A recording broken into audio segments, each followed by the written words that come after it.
Here's an update on the solar panels that we had installed here on our Mid-Michigan farm. You can see the solar panels there are fully installed and they are now functioning as they should be. Today is a partly cloudy day. You can see the sun there is blocked by a few clouds right now, but there is still some sunlight hitting the solar panels. Let's take a look at the app and we're going to see what the app says we're producing for energy. And I'll go through the app and I'm going to show you what we've produced today and last week, since we've now cycled through a week. We are currently producing 8.23 kilowatts from our solar panels.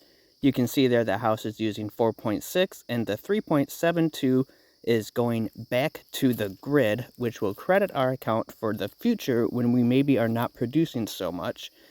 The usage in our house is going up slightly because we actually have the toaster running right now, and we are making some toast, which of course uses electricity.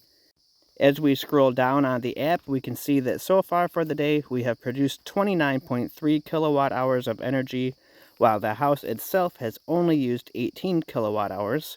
And you can see that the solar panels have provided 69% of the energy to our house, while the remaining came from the grid. This chart here shows us that all morning long until the sun came up, all of our energy consumption came from the grid. And once the sun started to come up, you can see the self-consumption slowly grew until we produced more than what we consumed. So it gives us several different options for charts and different viewing formats on here. We're going to scroll back up now, and I'm going to change this over to last week.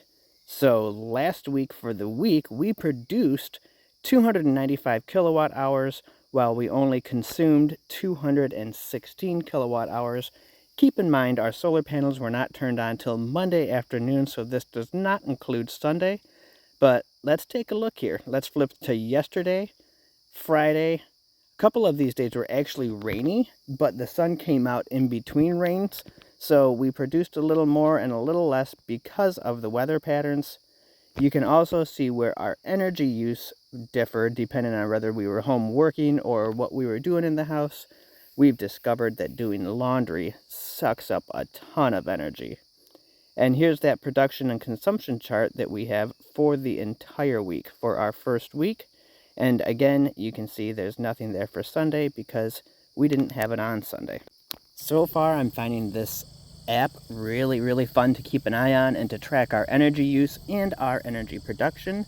I'm super happy with our solar consumption and our solar production that we have, seeing as though we're coming up on mid-September, and I'm definitely going to do regular updates, especially in the winter, so we can see how these solar panels work all season long.